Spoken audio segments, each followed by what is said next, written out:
Hi, everyone. Welcome to Between Two Speakers, where we talk to speakers and professionals about speaking. I'm Marianna Swallow. I am a professional public speaking coach and workshop leader. I also teach business and professional communications at Loyola University in Chicago. You can find me at mariannaswallow.com. And I'm Randy, a writer and a storytelling strategist. And you can find me at firststorystrategies.com. Mary, I'm very excited about our guest today, who's a friend of ours, Olo, who's a real estate agent with App Properties. And you can find him at olinsellschicago.com. And Olin, welcome to Between Two Speakers. Thank you guys so much for having me. Good morning to you both. What we want to talk to Olin about today is about the language of sales. And he is one of the best at doing what I think is kind of the great relationship building sales techniques and the language that goes along with that. So Olin, if you don't mind, just to start by telling us a little bit about your sales philosophy and you speak to people about their home needs. Sure, absolutely. So I've been in the real estate world for a little over 12 years now. And I started out in a position that was completely different to what I'm doing now. And so I think that my sales understanding and techniques have evolved over those years. So I started out working in the leasing business where I was working with leasing clients. And obviously they have one thing in mind, and that's just finding the cheapest apartment available. And I started doing that, and I kind of learned how that worked and learned how to evolve that now to working with buyers and sellers who have a myriad of other things on their mind. It's not about just finding the quickest, easiest apartment.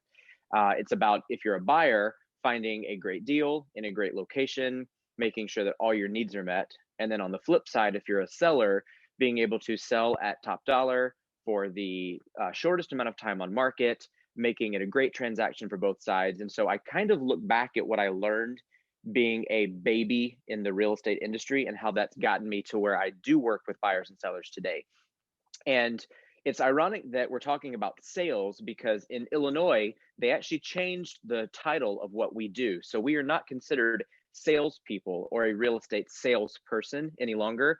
They actually changed the title, I think it was 2012 maybe, or maybe a little bit earlier, to broker. And so that's why you hear the word real estate broker or brokerage services, is because sales sometimes does get a bad rap, unfortunately. And there are a lot of sales people still, but that's just not what we do. And specifically, my philosophy is I do want to make the sale, obviously, but it's more about making sure that all parties are happy. So you have to listen. You have to really, truly understand what that person is looking to do, because inevitably, if they're not getting what they want, they can just walk away as quick as they came. And so I really dig in and try to listen to the client. I've always said that I am not a transactional broker. I'm a relationship broker. And that's what I focus on is, hey, Mayor, what are you looking for? What's important to you? Do you need to be near a train line or do you need a garage parking space? How many people are going to be living in this property? And do you see yourself here for 3 or 5 years? That's how deep you need to get with someone, rather than just saying, all right, great, let's go out Saturday and look at something. And it's just very transactional. So that's kind of what I've learned over the years by starting as a leasing agent and then building myself into this business, that you really have to dig deep and not just try to sell somebody on a property, but actually learn what they want. That's great, and I'm thinking from the customer perspective, how that must come across to them so differently, the way you're approaching it versus the way that some other people may approach it transactionally. I sure hope so. You guys have probably all received those phone calls where somebody's trying to sell you something on the phone, and it's not something that everybody loves to happen. And you don't want that from your real estate broker either, someone who you're putting your trust in to make a very large transaction. So you really want to make sure that they feel heard and wanted as your client, because you're taking care of them in a huge part of their life. Olin, can you talk a little bit about the persuasive aspects of what you do? Because I realize, and I know from knowing you and like what Randy has said, that you aren't the, slimy over the phone, hey, let me push you into buying something. But I imagine that you have to prepare yourself to, or prepare what you're going to say, or prepare for meetings in a certain way that tie into that persuasive aspect of the sales aspect of what you do. Can you talk a little bit about that? Yeah. From the very first time I meet somebody, whether they are buying or selling, we automatically set expectations. And I want to make sure from the beginning that they understand that that is not my position. I'm Mhm, not there to be an arm twister. I'm there to be an advisor. I take on the advisor role. mhm. If we find a property that you love and you can't find anything wrong with it and you're ready to move, jump on it. Chicago doesn't always have the market that allows you time to sleep on it. You know, everybody wants to sleep on it or marinate or talk to their partner overnight. Sometimes you don't have that. So I set the expectations from the very beginning of kind of what our timeline is going to be. And we have a myriad of meetings prior to going out and looking at property. We've already gotten a buyer pre-approved. And so you know that you're set and ready to pull the trigger whenever you're there. So when we find the property we like, they know that I know that it's the time to go, and they're not going to be persuaded by me in a negative way.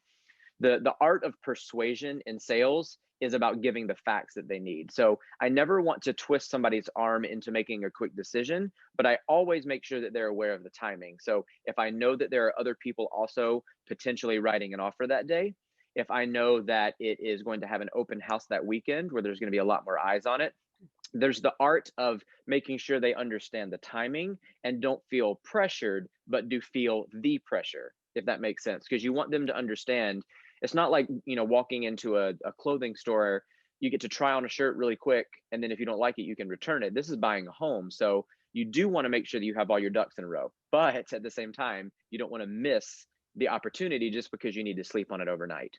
So once they understand from the very beginning of our meeting and working together that neither one of us are going to push each other except for a positive push. It's just, if you know, let's make a decision. If you do need to think on it, there's the potential you might miss out. And as long as those expectations are met, I think both parties respect each other a lot more.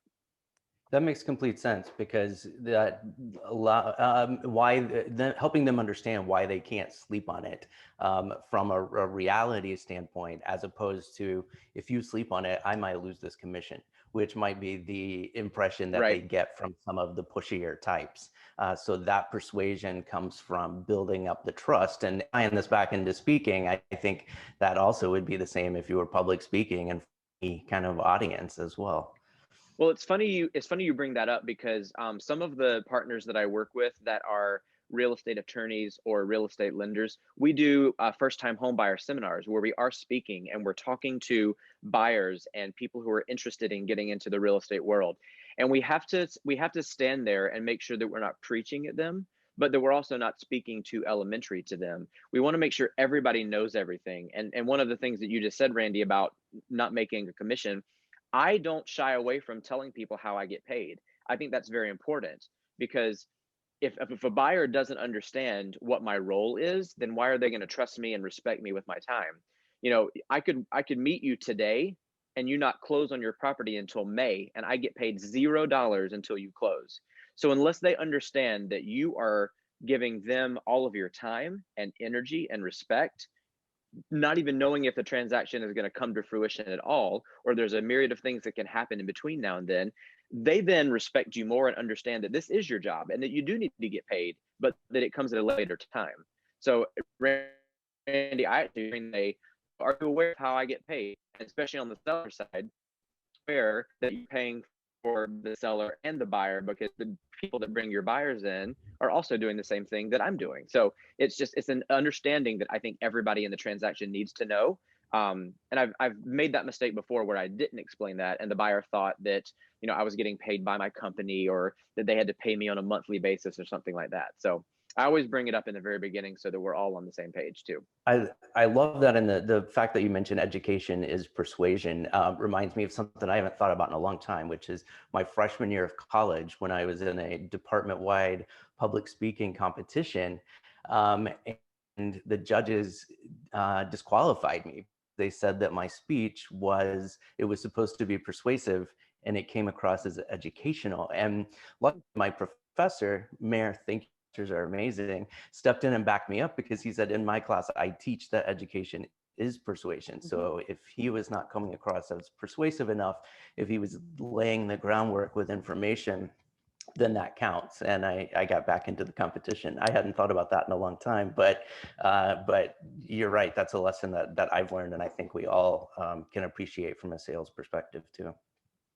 Well, without sounding pompous, there is a certain amount of education that you have to provide your client with so that they ultimately trust you. And in Chicago, you can throw a stone and hit a realtor. So it's like, why would somebody choose me over the next person that they see on the street? So I always want to educate the client. I always want to make sure that they understand everything. I'd rather them know more than me or know more than most buyers would, just so that they are educated on the process.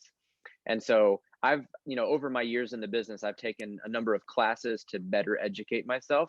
And I think that that's necessary in this sales business of any sort of sales professional, that you're always continually educating yourself. And I'm so glad you got back into that competition, Randy. That makes me happy, because I know you're so good at speaking and what you do. So you deserve that too. Thanks. Thank Same you. here. Uh, Oh, yeah. and I just have one quick question with regard to the, educating your seller and giving them all the information they need. That's great, but I also wonder, is there a time when you ever just completely drop it and back off completely? Because maybe this person does need time to digest, or maybe they're not ready, or there's some kind of whatever going on, whether it's anxiety or whatever, and maybe they're not going to make a decision, but you just need to give them space. Is there ever a time to just kind of back off as the person in the broker's role? Yeah, absolutely. And I actually have a perfect example of that I've been able to use with other clients whenever they've asked that very, very same question. Um, Not in every market, not in every neighborhood, not every client is going to need to make that very, very quick decision. There are a lot of times where there is time to sleep on it, and there is the time for them to come back and maybe view a property multiple times before moving on it. So the example I used earlier is not 100%. It's just a little more common in a big city with a lot of moving pieces. A lot of times there are clients who need to step back and think on it, and maybe they do miss out on a property, and then it kind of gives them the push for the next time that they're making an offer. So again, never pushing anybody, never twisting anyone's arm to make a decision. I think that it just kind of organically works out in whatever position that we're in whatever scenario we're in. The example I was going to say to you, I had a client who I thought was more educated on the selling and buying process than they actually were, because they had done it multiple times before. This individual enlisted me to sell their home and help them buy a new one. So we initially looked at the comps around their home to see where we would price their home. And then he wanted to find a new place first before selling his, which is a very typical order of events. You want to make sure you have somewhere to move. So we kind of put the sale of his home on the back burner, looked at a bunch of properties to the tune of almost 6 months together, working together. Again, this is me working for free because I'm not paid until the end of the transaction. And when we found the right property for him, he was ready to make an offer. He said, all right, so what can we sell my property for? Let's get all the paperwork rolling so that I know what my net that I'm going to make can now go into my new property. Once we put all the numbers together, he looked at me and said, well, why am I paying you a commission to sell my home? You're getting paid a commission on the buy side. And I said, that's not how it works. These are two separate transactions.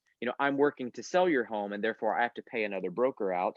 And on the buy side, I've been working with you this whole time, and you're not paying for that.